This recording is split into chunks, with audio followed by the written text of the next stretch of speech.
If you spend any time at all on media, I mean, scrolling your phone, reading a business profile, whatever, you are just constantly hit with the story of the overnight success. Oh, all the time. Right. The coder who sells an app for $1 billion, the musician who goes viral and is suddenly, selling out stadiums.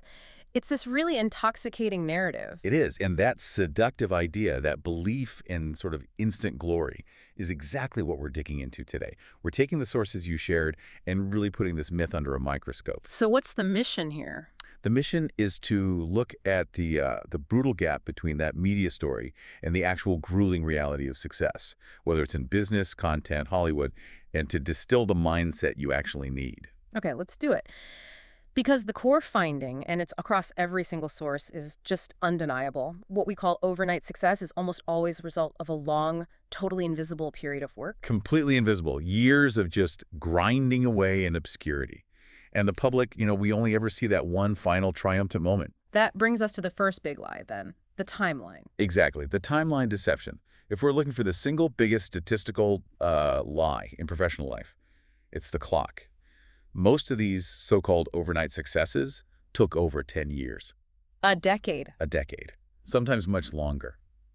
The media doesn't want the headline that says, local man works hard for 12 years, finally achieves mild recognition. No, they want the flash. They want the finish line. Right, while the person's been running a marathon in the dark the whole time. And the perfect business example of this has to be Amazon. Today, it's this trillion-dollar behemoth, but the sources point out that back then, Jeff Bezos was routinely called crazy. And the reason he was called crazy is so important. Amazon lost money for 9 straight years. 9 years, not just like a few bad quarters. No, 9 full years before turning a single cent a profit. So think about what that means internally. For 9 years, all the evidence, the spreadsheets, the critics, they were all screaming that he was failing. That kind of sustained failure, I mean, it must require a very specific belief system. It's not just having an idea. It's not. It's having the internal framework to handle external failure for almost a decade. It's the difference between needing validation and operating from pure conviction. So he was playing a different game. A completely different decade-long game. Yeah. And that conviction, that tenacity built in those silent years, that's the real infrastructure of success. And this 10-year rule, it translates perfectly to the digital content world, where the illusion of instant is even stronger. Oh, absolutely. You see a creator go viral with one video and you think, wow, instant fame, I could do that. And that's the whole deception right there. The research is so clear on this. That viral video you saw, it was likely that creator's 100th attempt. The 100th? Yeah, not their first. They'd been posting low-quality stuff, getting no views, failing in obscurity for years maybe, until they finally hit on something. The success is visible, but the 99 failed uploads are totally invisible. This brings us right to the next big misconception from the sources, which is this idea of natural talent. Right. We see success, and we just immediately label the person a genius. But the sources redefine that. They say what we call natural talent is actually, 10,000 hours? 10,000 hours of hidden practice. Yeah. Exactly. We see the final, flawless thing, a great script, a perfect performance, and we assume it was easy because it looks so clean. It looks effortless because all the effort was put in behind the scenes. Precisely. The mastery only shows up after the work is done. And that mindset, the dedication to put in those hours, it's the total opposite of waiting for instant luck. And the sources have this chilling example of why unearned luck can be so damaging. Ah, the lottery winners. Yes, the lottery winners. This is such a critical insight. The research shows that lottery winners, people who get massive instant wealth, they go bankrupt at higher rates than regular people. Which just seems totally counterintuitive. How do you go bankrupt with millions of dollars? It's because they got the reward without going through the process. They got the outcome, the money, without ever developing the financial discipline, the literacy, the mindset that you need to handle wealth. So that mindset is normally built up over years of work or running a business. Exactly. Years of trial and error. When you just bypass all of that with a lottery ticket, the money often becomes a curse.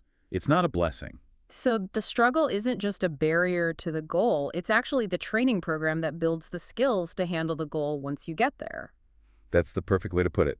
Instant fame, instant luck, it skips the foundation. It leaves you totally unprepared for what comes next. Which makes perfect sense. Those 9 years, Amazon was losing money. That was the training program that built the backbone they needed for the next 20 years of growth. Exactly. Okay, speaking of foundations, let's shift to the creative world, to film and writing, where this myth of being discovered is maybe the strongest of all. It's a powerful one. And we have this amazing quote from the source material. It's from a writer who finally landed a huge studio deal. And he said, and I think everyone should hear this, he said, "It only took me 14 years to be an overnight success." 14 years. That just encapsulates the entire reality right there. Yeah. And it's fascinating why the media pushes the lie. Overnight success is just, well, it's sexy. It sells. It gives people hope. It implies magic. Right, but it's a movie trope. It's not real life. The real story is just tedious. It's persistence. And to really show how rare instant success is, the sources give us this 1 in a million exception, a story that stands out because it breaks the rules so dramatically. That's the story of Mickey Pfizer. He was the playwright, just scraping by. He writes a pilot. It wins a big contest. Yeah. And that win immediately gets him signed by two huge agencies, William Morris and Endeavor. Mm-hmm. He goes straight to Steven Spielberg's company, Amblin, and gets a 13-episode commitment. Whoa, straight to series. With Spielberg as an EP. Straight to series. It's a quantum leap. He skipped every single step of development.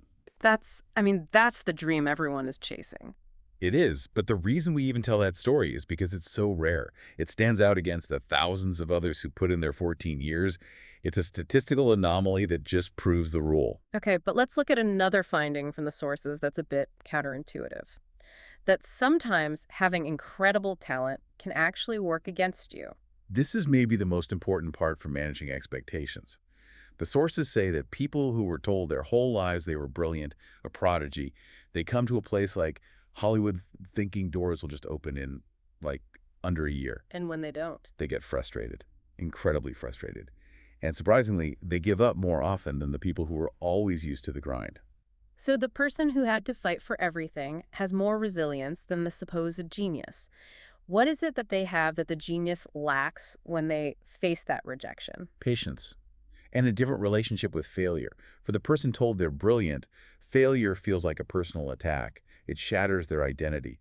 For the grinder, failure is just data. It's just the 99th? No. It's just the 99th attempt. It means you're one step closer to the 100th that might work. Yeah. They have a low expectation for immediate validation, and that is a powerful defense mechanism. And the sources also talk about this early success trap. Yes, if you do get that early win, it can be followed by a long, long fallow period, a long silence. And there's a specific example of this, right? Sean Ryan. Perfect example. Sean Ryan, creator of the huge show The Shield. In college, he wins a National Playwriting Award. Big deal. He gets flown out to the West Coast, hired on a show this first season. He even said he thought it was easy. He skipped the line. He thought he'd cracked the code. He thought he'd cracked the code. Yeah. But then the script flipped. He didn't work again for about 6 years. Wow. 6 years of silence after that huge launch. Think about that psychological whiplash. You go from being the industry darling to total silence. That silence is the real test. The early win just delayed the grind, and it hit him when he was least prepared. So that initial easy victory almost set him up for a bigger fall psychologically. It did. It gave him a false map of the territory. The people who survive those 6 years are the ones who use that time to put in their 10,000 hours, to write more, to get better. Which brings us to the last big adjustment everyone has to make when they move to one of these competitive hubs. Right. Contextualizing the competition is key. Take a TV comedy writing room. The sources say that in that room, every single person was the funniest person in their class. Back home, they were the class clown, the life of the party. Exactly. You go from being the darling, the singular talent everyone pointed to suddenly being just one of 10 people who are all at the top of their game. That must be an enormous shock to the system. It's a huge adjustment. These hubs, Hollywood, Silicon Valley, Wall Street, they bring in the best of the best. And if you're just relying on your talent to stand out, you quickly realize you're now average among geniuses. But talent isn't enough. It's the entry fee. After that, it's diligence, perseverance, and just emotional maturity. So the final synthesis here is pretty sobering, but it's also, I think, empowering. Success isn't magic. It's about accepting the grind. Absolutely. It's about slogging away, doing the work, getting better, getting better, getting better. It's accepting the 10-year timeline. It's being willing to make your 100th attempt when no one is watching. That is a much more grounded and, frankly, actionable idea than just waiting to be discovered. Yeah. Okay, so let's recap the key takeaways for you. First, real success is measured in decades. Expect 10 plus years of work. Second, you have to embrace repeated failure. That breakthrough moment is probably your 100th swing, not your first. And finally, that sustainable success comes from the mindset you build during those tough years. Instant luck, remember, often does more harm than good because it skips that whole process. And here's the final thought we'll leave you with. Yeah. If most people in a high-stakes field were the best where they came from, and so many of them still give up during that inevitable 6-year fallow period, what specific adjustments, beyond just talent, do the ones who succeed make that the ones who quit do not? What's happening in those quiet years? Exactly. Focus on the self-talk, the discipline, the emotional commitment they're building during those invisible years, Mm. because that's where the real secret to sustained achievement is actually hiding.